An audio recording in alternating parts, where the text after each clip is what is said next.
Le jour où Faïma tourna le dos à son grand-père mourant au chevet de ce lit en tissu usé, elle ne savait pas encore que 40 années plus tard, c'est le même regard vide qu'elle verrait dans les yeux de ses 3 enfants venus la placer dans une maison de retraite. Le cycle, mes enfants, le cycle de l'abandon revient toujours tourner dans la case de celui qui l'a semé. Laissez-moi vous dire, les ancêtres voient chaque geste que nous faisons. Ils ne dorment jamais. Ils observent, assis à l'ombre du grand baobab éternel, notant chaque acte de tendresse et chaque trahison. Cette histoire que je vais vous conter s'est déroulée dans le petit village de Dounigara, près des rives du fleuve Sénégal, là où la terre rouge garde la mémoire de tous nos pas. Faïma Keïta n'était pas une femme mauvaise. Non, non, non. Elle était une femme prisonnière de son ambition, habitée par un désir de fuite constant. Elle avait grandi dans la concession de son grand-père Modibo, un homme qui avait voyagé jusqu'à la Mecque 3 fois, qui parlait l'arabe aussi bien que le peul, qui possédait une sagesse que seuls les hommes ayant traversé des continents peuvent acquérir. Mais Faïma regardait son grand-père vieillissant avec une impatience à peine voilée. Elle voyait ces années auprès de lui comme une prison, une cage qui l'empêchait de devenir celle qu'elle rêvait d'être, une femme de la ville, mariée à un homme fortuné, libre de tous les liens qui attachaient les femmes du village à la terre ancestrale. C'était l'époque où les routes commençaient à relier les villages aux grandes villes. C'était le temps où la radio apportait des voix étrangères dans les concessions, où les jeunes femmes parlaient d'école, de carrière, de monde au-delà de l'horizon visible. Dounigara était un village prospère, bâti autour d'un puits sacré. Les maisons aux murs d'argile rouge se serraient les unes contre les autres comme des enfants se tenant la main sous la protection d'un grand fromager centenaire. Modibo, le grand-père de Faïma, était le gardien des traditions du village. Chaque matin, avant l'aube, il se levait pour faire ses ablutions. Chaque soir, il réunissait les jeunes hommes sous son arbre pour leur enseigner les généalogies, les proverbes, les voies de la vie honorable. Son corps était frêle maintenant, usé par 77 ans de service à sa communauté, mais son esprit restait aussi affûté qu'une lame d'acier poli. Faïma, elle, avait 23 ans. Elle était belle, certes, mais son vrai pouvoir était dans son intelligence vive, dans sa capacité à observer et à calculer. Elle avait appris à lire auprès du marabout du village. Elle parlait le français aussi facilement que le peul. Et elle rêvait, oh, comme elle rêvait, de s'échapper de Dounigara. C'est alors qu'arriva Samba Diallo, le fils d'un riche commerçant de Dakar. Il venait passer quelques semaines auprès de sa grand-mère maternelle, une femme du village. Dès qu'il vit Faïma, son destin devint clair. Ici, il y avait une femme aux yeux brillants d'ambition, une femme qui rêvait d'ailleurs. Une femme dont les pensées couraient aussi vite que les chevaux sur les routes poussiéreuses. Mais le grand-père Modibo vit quelque chose de différent. Quand il observa les regards échangés entre Faïma et Samba, il comprit que sa petite fille était prête à tout abandonner, famille, tradition, devoir, pour une promesse de fuite. Petite fille, dit-il un soir, alors qu'elle versait l'eau pour son ablution du coucher, il existe un dicton que tu dois connaître, celui qui crache vers le ciel recevra sa salive sur le visage. Réfléchis à ce que tu abandonnes avant de le faire. Faïma ne répondit rien. Elle leva les yeux et sourit, mais il n'y avait pas de chaleur dans ce sourire. Les semaines passèrent comme des feuilles de baobab dans le harmattan. Samba demanda la main de Faïma. Son père arriva au village avec des cadeaux somptueux. Les négociations matrimoniales commencèrent. Et là, au cœur même de cette allégresse que devrait apporter une union, Modibo tomba gravement malade. Ce fut le jour des premières pluies que la fièvre le saisit. Une fièvre terrible qui fit délirer ce vieillard habituellement si maître de lui-même. Les femmes du village se relayaient à son chevet. Mais Faïma? Faïma était occupée à essayer ses robes de mariée, à préparer son départ pour Dakar, prévu juste après la cérémonie. Sa mère, Awa, lui fit des reproches. Ma fille, ton grand-père demande après toi. Il t'appelle dans ses rêves fiévreux. Il va guérir, répondait Faïma avec une dureté qui glaçait le cœur. La mère Aminata, la meilleure guérisseuse du village, s'occupe de lui. Et moi, je dois me préparer pour mon mariage. Pourquoi sacrifierais-je mes derniers jours au village pour un vieil homme qui va mourir de toute façon? Écoutez bien ce qui suit.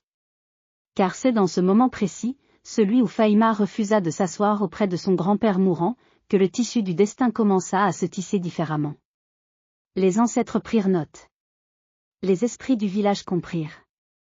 Quelque chose d'invisible bougea, comme quand on jette une pierre dans une rivière calme.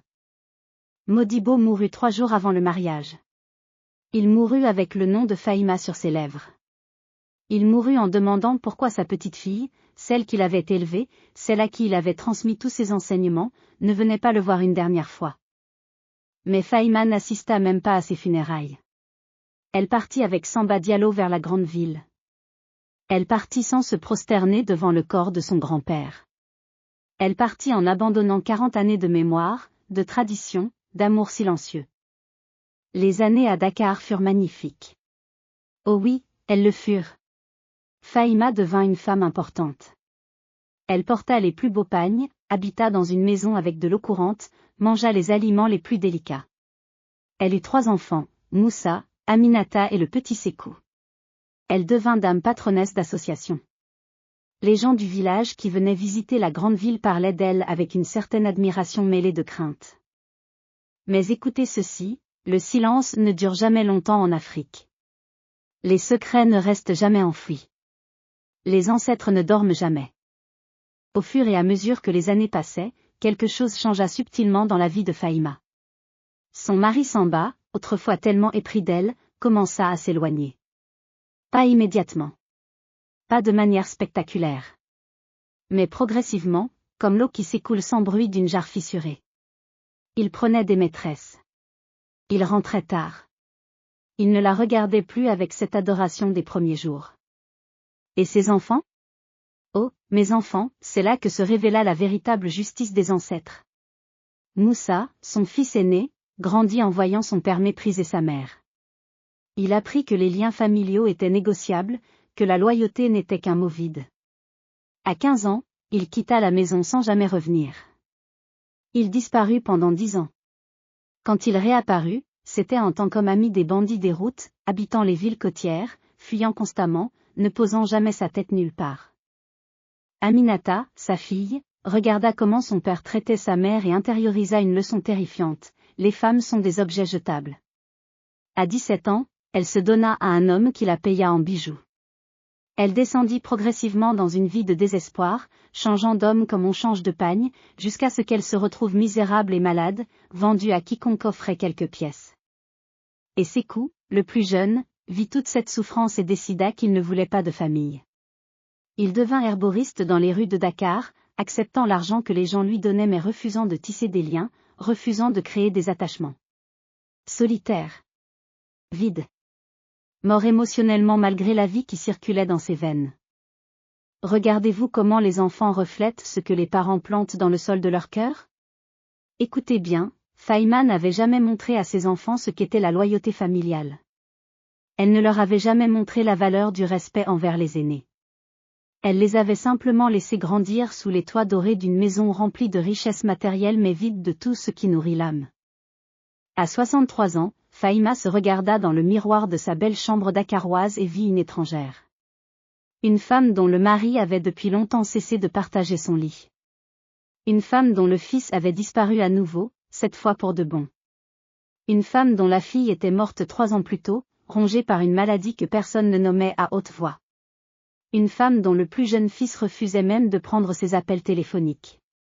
Elle était riche. Mais elle était seule. Ce fut alors que Moussa réapparut. Il n'était pas revenu par amour. Il était venu parce qu'il avait appris que sa mère était malade, diabétique maintenant, ses jambes commençant à lui faire défaut. Il y avait de l'argent à prendre.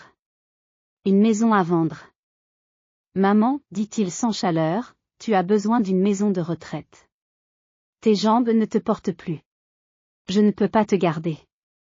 J'ai mes propres affaires. Et Sékou fut du même avis. Et la femme qui avait autrefois choisi de n'être auprès de personne d'autre que son mari et ses enfants se retrouva abandonnée par tous. Écoutez bien maintenant. Car il y eut un moment où, assise dans le lit de la maison de retraite, attendant les visites qui ne venaient jamais, Fahima reçut une visite inattendue. Une vieille femme du village, Awa, c'est-à-dire sa propre mère, maintenant très vieille elle-même, vint la voir une dernière fois avant de mourir. Fahima, dit Awa d'une voix usée par le temps, je viens te donner quelque chose. C'est une lettre que ton grand-père Modibo a écrite le jour avant sa mort. Je l'ai gardée pendant 43 ans, attendant le moment de te la donner. La lettre disait simplement. Ma chère petite fille Fahima.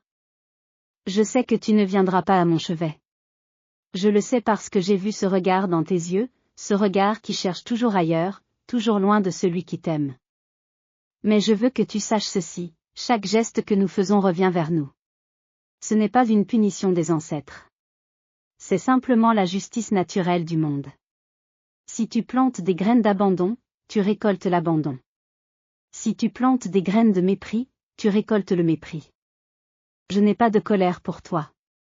J'ai de la tristesse. Mais je veux aussi que tu saches que tu es mon héritière la plus directe. Tu portes en toi mon intelligence, mon ambition, ma force. Et c'est précisément ce qui fait ta grande tragédie. Tu utilises ces dons pour fuir, au lieu de les utiliser pour servir.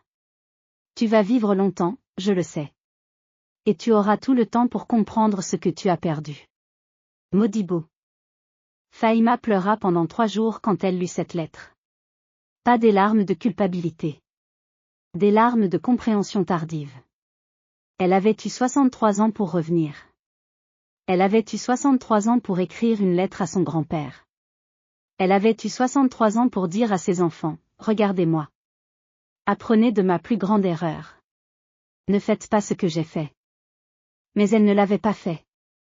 Aujourd'hui, Fahima est encore vivante. Elle a 90 ans. Elle vit seule à Dakar, ses jambes refusant de la porter, ses enfants visitant une fois par mois par obligation, non par amour. Elle regarde par la fenêtre de sa chambre et elle se souvient du grand baobab de Dounigara. Elle se souvient des mains de son grand-père versant de l'eau fraîche du puits sur son visage. Elle se souvient d'une existence où l'amour était gratuit et le devoir un honneur. Voici donc ce que vous devez retenir, mes enfants. Comme disaient nos ancêtres, astérisque astérisque, l'homme qui recrache dans le puits ne doit jamais avoir soif. Astérisque astérisque, Fahima recrache dans le puits de ses ancêtres et aujourd'hui elle meurt de soif. Deuxièmement, astérisque astérisque, le fruit tombe toujours près de l'arbre. Astérisque astérisque, les enfants de Fahima ne pouvaient pas donner ce qu'on ne leur avait jamais montré. Ils ont répété la leçon de l'abandon parce que c'était tout ce qu'ils avaient vu. Et troisièmement, et c'est le plus important, astérisque astérisque, les ancêtres ne punissent pas. Ils observent. Et le monde punit celui qui rompt le lien sacré entre les générations. Astérisque astérisque. Que cette histoire entre dans vos cœurs comme un couteau aiguisé qui tranche les mauvaises herbes. Que vous alliez ce soir, maintenant, vers vos parents âgés. Que vous regardiez dans les yeux de ceux qui vous ont porté à travers la pluie et la chaleur. Que vous compreniez que respecter les ancêtres n'est pas une obligation, c'est une dette que vous devez payer pour que vos propres enfants vous la paient à leur tour. Car le cycle continue. Toujours. Éternellement. Jusqu'à la fin des temps. Les ancêtres ont parlé. Écoutez-les. Avant qu'il ne soit trop tard. Abonnez-vous et laissez de commentaires pour ne manquer aucune de nos discussions.